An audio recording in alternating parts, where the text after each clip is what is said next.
would like to notify everybody that there's 1% battery left. It's gonna die. What do you do? I mean, these things happen, you know, and sometimes it dies at the worst possible time. And when that happens, you know, somebody gets fired, so.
We're here at Final Bout Special Stage Central. We have the E36 here. I've never drifted it after this rebuild, so we're gonna go drive it for the first time. It's been a grueling few months with the move, getting everything together, getting all the bugs worked out, so gonna go drive it for the first time. I'm really excited.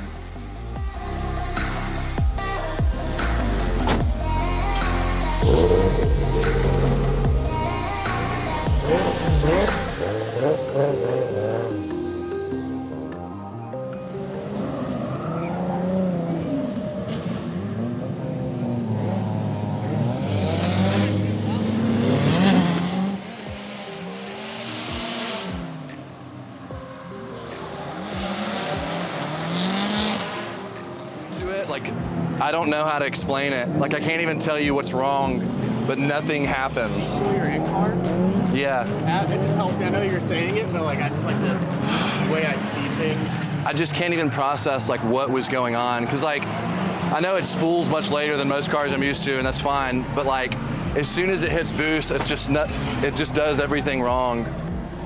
All right, I just drove the car for the first time. I really can't explain.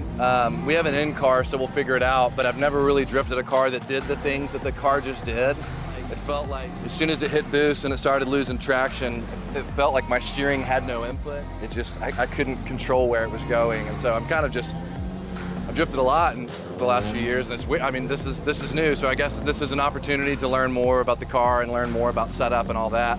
It looks like the tires are hitting the sway bar, so that might have something to do with it.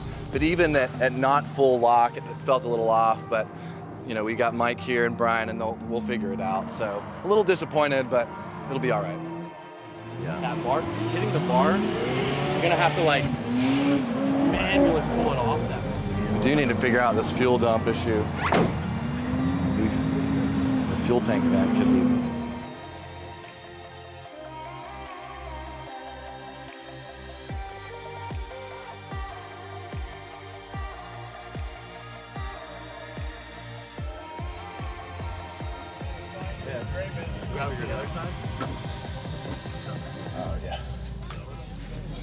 That one is loose. The front got loose again too. Coilovers both got loose, like the actual spanners. So everything's tight. Bars are off. New O-rings in there, so I think this is a good start. Obviously with the bar in there, it's gonna feel a little bit different. That's when we start to get really comfortable with. But this is where WiseFab wants it, like alignment-wise. Besides the height.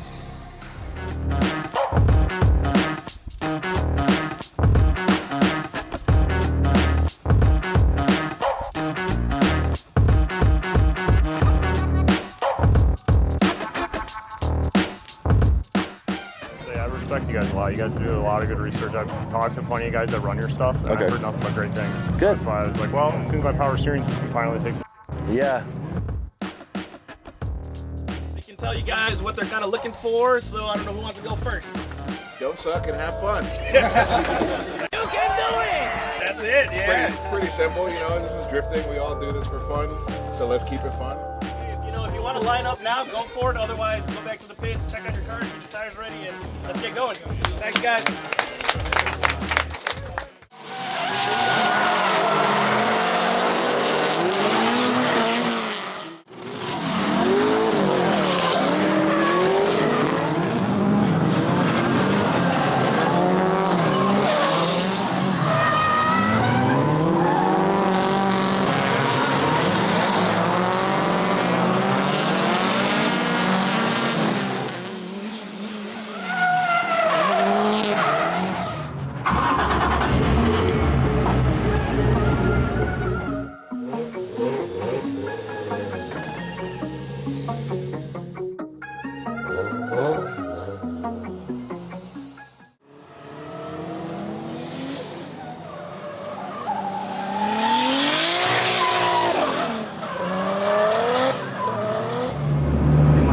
Ripping up it on sway bar. Maybe we add more so it actually shakes back and forth.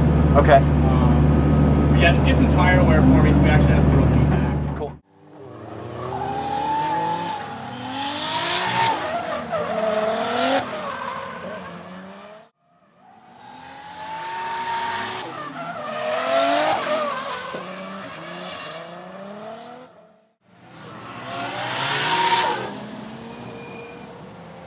I knew something was weird. The clutch stuck to the floor and it goes. Nice.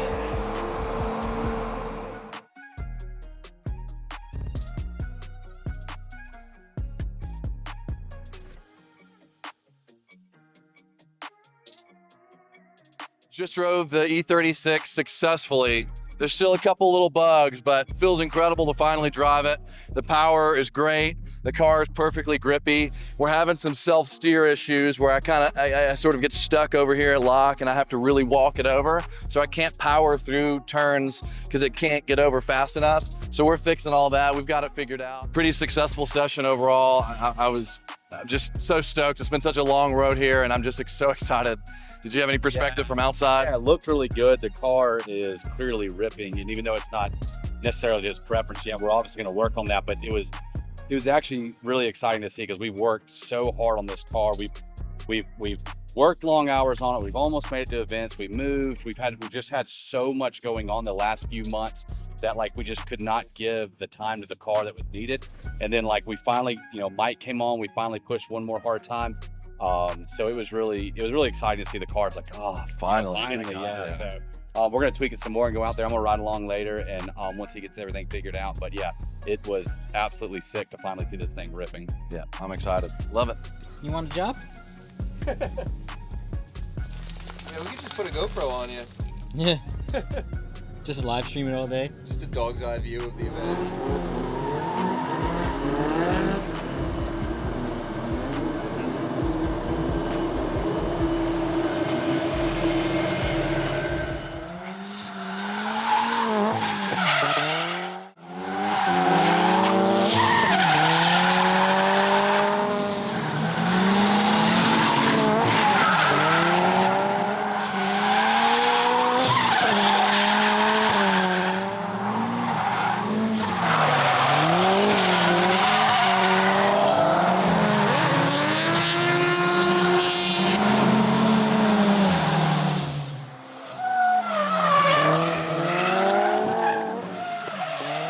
Maiden voyage of the E36 was interesting.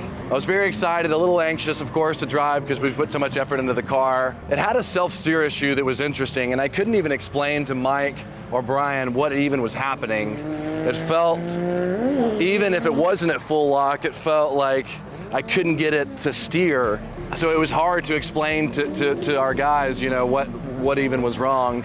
But we got that sorted through. We found that the caster was low. The tires were actually hitting the sway bar, so we removed the sway bar. I'm a big fan of a big front sway. Mike is more of a suspension expert than I am, and so is Brian. So I'm listening to them, and we just took out the sway, and we'll see how it goes. The clutch master cylinder had a major issue. When we were pulling in, I started losing pressure, and I put it in reverse, and then the car jumped, and then I noticed fluid pouring out onto our freshly painted floor, so I kind of freaked out. grabbed a bunch of water, threw it in to dilute it. We'll have to talk to Mike on what exactly happened, but when I looked, the clutch line just popped out, and the E36 has a plastic clutch master cylinder, our clutch line that inserts in with a retaining clip. It looks like the retaining clip was still in there, but it popped out. So maybe the retaining clip was just weak after so much time. And so this makes me think, we make clutch master cylinders for other cars. Maybe it's time we make them for this, because we're here, we're here at the track and spending all these hours fixing it and just to no availability. Overall, I am so optimistic because I got the car to lap. It's just minor issues, just new build problems that we're sorting through. Overall, a win, and we can just kind of see what Mike says.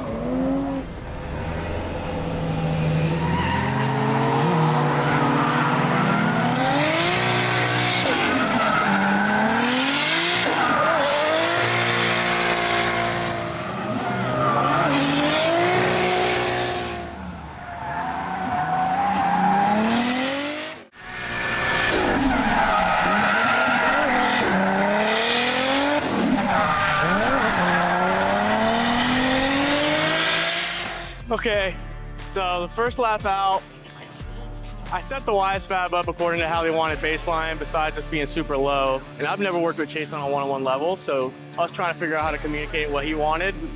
Coming to find out the first lap, the car was now self-steering. And then he did another lap, the clutch line came out of the OEM master. So we had to fix that, lost a lot of time. And then once we got that going, I went in the tune and jumped it back up to 74 where it should have been. Spec tuned it on the dyno, and everything was safe, but we just weren't hitting that upper RPM. So the fix was air up these stretch tires, to give it a better contact patch, and then I added a lot of caster like the Nofa told us to do. And Chase is happy with it. The car's out there ripping, and we're just moving the seat, and now it's just fine tuning it to kind of get it a little bit faster and funner.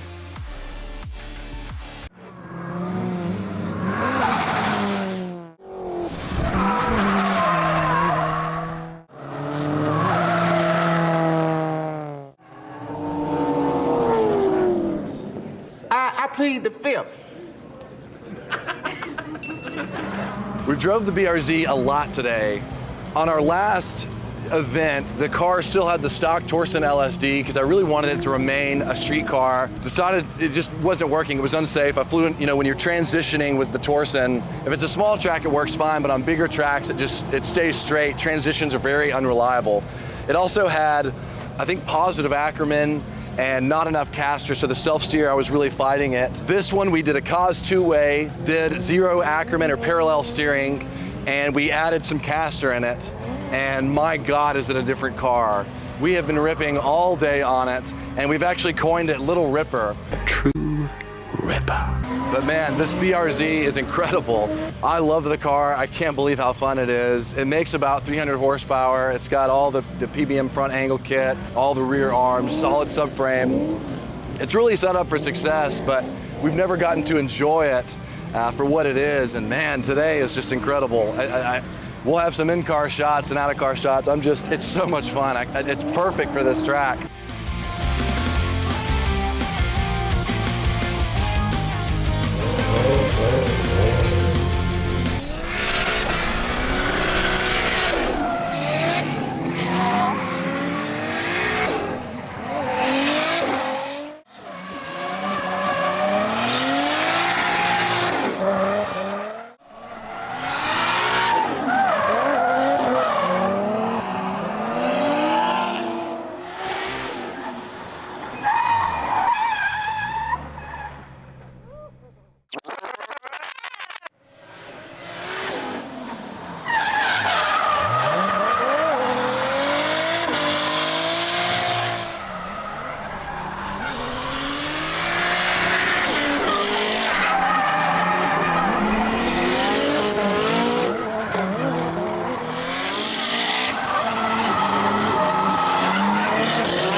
So, very successful weekend, I think. Like I said before, we have definitely spent a lot of time on these two cars. So we had some dialing in. Chase was getting used to the track, which happened pretty quickly. I rode a bunch with him, which was awesome. The track's unbelievable, but man, overall, the weekend for me was just awesome, being able to ride and watch both these cars just absolutely rip here. You know, I didn't drive at all, but I definitely rode a lot with him. So I don't know, it was just really cool to finally see these cars really come together and do exactly what we intended for them to do. Yep. Yeah, first things first, US Air is an absolutely incredible track. I love it. I've heard incredible things, but holy crap, it's just awesome. We ran it, I think, in 4 different layouts, and so I was constantly adapting to a new setup on the BRZ, new setup on the E36, and new tracks each time, which I appreciate because I like, you know, the challenge. But it's kind of interesting because the BRZ on Saturday was the dialed car. It got coined the nickname Little Ripper, and I mean, it was perfect. It was, you know, like I said before, it had some self-steer issues, and we put the CAS two-way in, game changer on all that. The E36 yesterday was just, some typical new build bugs. Wasn't self-steering. Clutch line had some problems. Today, absolutely flawless. We were able to do the fun setup, which is just tire pressures, some slight caster changes up front, and really it's just me adapting to the car. Had a few close calls on some big entries on the final, I think, Super D layout, which we have some footage of. I think the coolest high note of the day is that I was feeling comfortable enough with the car to just really throw it in, do some good Manji entries, really high speed stuff on the Super D layout, and of course got to tandem, which is, you know, showing trust in other drivers and showing trust in our setup in the car. Because if you don't have any confidence in it, you know, you don't want to tandem. But we were, this last 2 hours, we were just out there tandeming, doing some high-speed stuff. I mean, it was just incredible. Yeah, it's just really cool. It feels like the Build Series is finally coming to a close. The car's ready. It's just maintenance and upkeep now, and we can just go rip. I'm excited. I love the car. Again, it's just, I'm adapting to the car itself. The steering is on the WiseFab is pretty incredible. The PBM steering is great. They're just very different. So it's just, enjoy it now. I don't know what else to say. It's awesome.